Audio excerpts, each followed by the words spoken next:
Well, Masamu Achibim, Echose, and Yawada, the Kahun say, Bradana Yawada be the bro, Ghana and Nkommo, Achia, but Imuye, Fasho team. Very, very important. I don't pay me, say, all the your core values too, not to team that. The here Kessia Pa, Nessa Utu watch and was Adom mine. Very, very important. Utu watch no was Adom o mine. Into Uso Pebiana. After say we pay and also after allow work bad what we say Medino, the next thing is the pledge that you really have to support Ghana. Oh, support to Ghana no. Now you are being patriotic and you are loving Ghana. Say oh do maya and no ma bibrewa onye onka and esu bibrewa onadedi. Say oh was person o tu hu chema o maya and no ma bibrewa oh ye kra hu e say oh do maya o kwanso nkoso and you are always going the extra mile. So Ghana ni bia so nya proud say we Ghanaian. Obi nya we know our problems. We will solve the problems. And me and painting pictures say the Ghana and we are seeing na name say ya shake gem bibi ya kemukura dey be the correct. It means so we want to improve where we find ourselves in terms of ya kwan your hospitals your suku ni pet your mind titru mabunu no omo asitene mu ye die ni adwuma honsem.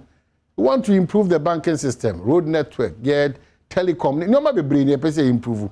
Iti kakra oh ya de mesumi ye me de we so ye de asumesi ye de obenti de collectively e ho na ebetimi aka sa de bi adam ka cho ye pentuma pa bi efra o ye pentuma papa bi efra nti collectively bro bia ye ne de kakra no e be hia no a na chese ya de Ghana entuma pa no efra ene sa ne ma me na me di Nkommo ye di kan ma show aka wo so say ensutobre na ene wada no I know styles be a time e usually peneto. It is ready. We say, see June July the be west. But ne so asha say to my signals kakra. Ye mountains ni fie ni akwan mu no de yi kire no. E che say aban asodie wo ho. Ye o man mu fon so ye wasodie sonko mesrew. Ball la ye tutugu basa. E fie ye no basa. Enioma ye twen say nsuo to ananaji de show me ko hwiegu. Titiri ni say o mo kuta sa abobo ya ka asen so. Ene abobo ya cast dodo na ntrikese nko ahụ ofa ball na himachi be 3-4 na onama gimpa o baby o hwe benko we nifa na o hwe egu bra na o ja na okọ you know adwene be kra ni se o do man a onye we da se o do o man Ghana na o ti ase de ntia we Ghana ni a onye da untimi hwe bra nsuo to na papa pagimu pa wo lodu nyoma a ayefi enye papa o baller ewo fertilizer bottom na nsuo to no gata na ewo ni mo na opia na dey go sam no ja na okọ okọ hu se nsuo yira fo bi we kira so man bibia aginsem so contribute to man bibia aginsem. I don't get it. We are always on the tangent here complaining.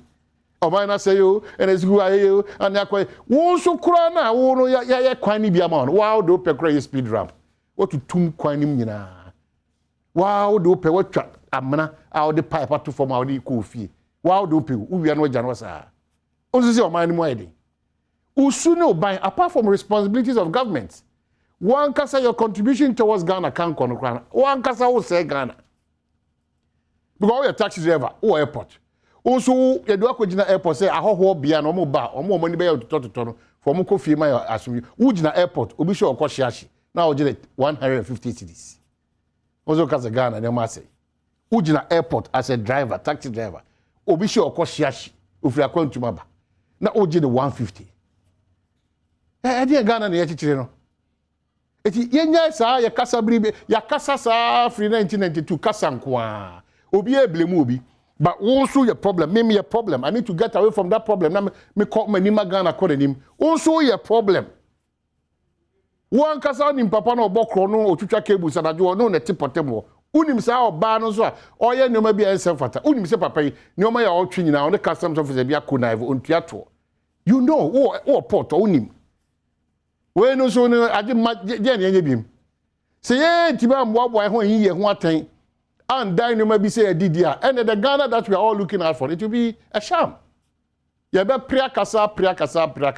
We have been beneficiaries of this corrupt system for too long a time. Ghana sisa yami no kredi any odo ne pepa for the country nen konkan midi wie mesre Christopher ne driver for titu driver for Easter convention ne na sefo no Yesu story ye ko bompai ye ko ye picnic ye ko ye rally ye ko kwawu ye ko yesi ni nyina nkamfu an eye ba awie ne se obi atimi ko no sa bedu asomdwem mesremo titue nuanu amono mo wenam dan makoto brebo abo wi amofi se mo wenam bia ma no ka fie bi odi DV abo no be se o chese on no movement driver o no a wutwi hye na onim kwan no so no ono asa afa insesi nche twitwa bi kura sa aka so o ye guy obi ne bo koso ye guy na ye unfortunate say obi amanye sa obi ntino wo de ko pima ko wu no e be sai nipa be 1000 na meti amekasa kasa sa ka nko ade panyan na eno akoda nka ko ba bi but obi amanye sa obi because we keep talking surprisingly but na boys so tini chen omo ye dwombo na omo ye no overtaking we a sharp driver we a sports guy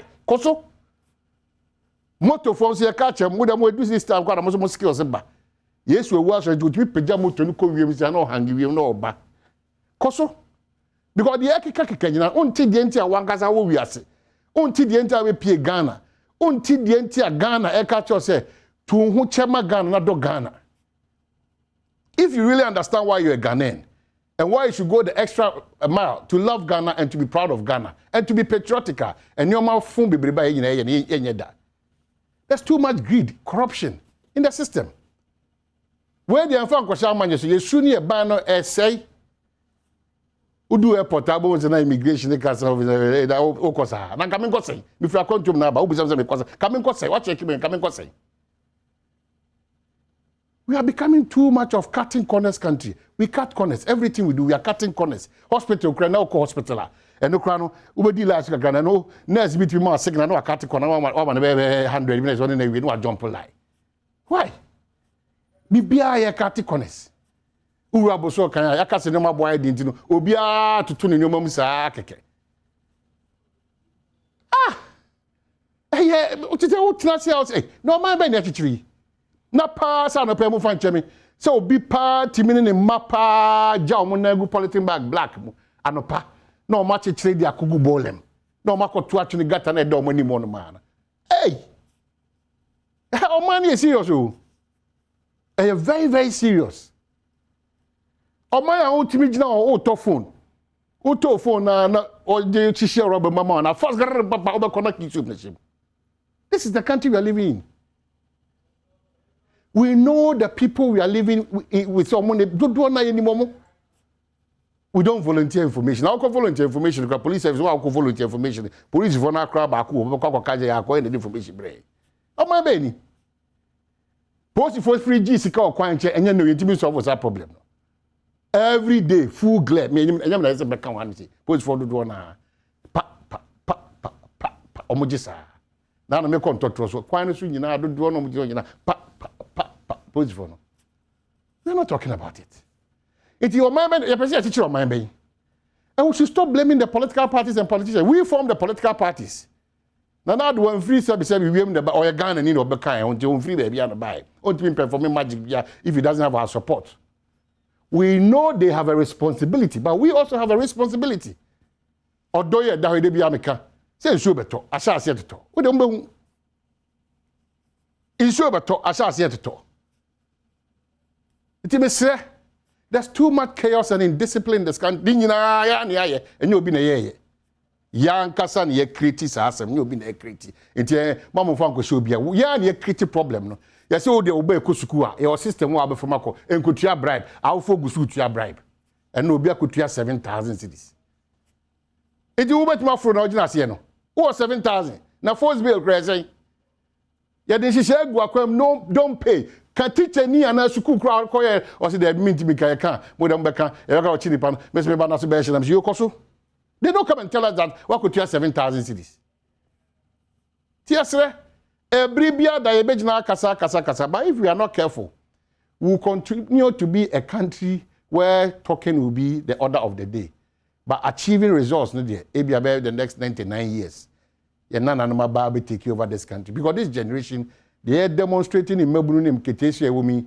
Ubia person obeto pano and as obekwa kwa shoemaker na obekwa kwa a brew and obe started from the scratch. Ubia person jump ko gina in finfin. No no so you should Land Cruiser not Trasako. Na yankoto eda. O mo brebia o jumpo ya o person ko Land Cruiser. Hey. Ene koso e. So what I say, so don't be influenced by those things. We have an identity as a country. Go through the process. nananom so munye community nhyiamu tutu mu mam mo de hye ne fo kakra nananom binim so ada omo de a omo gia ya na omo gia nananom dodo na ada oman obi an sori ne afa adwene pa ne opepa emmo oman Ghana na Ghana ntimi gina because Ghana gina yi a obi an ya da je se Ghana gina na o hospital mu da o kama o fa o pe ba bi ada mabunu kura ntimi han dan ko na dan ne ba bi a wonya kura o se da form a wo de chia yam kura no o 250 no 300 no o betua na no 300 o kase ani afia on we efie be bo because afi no be no nya sa physical 3x12 o bo hu se de wutiri mbesese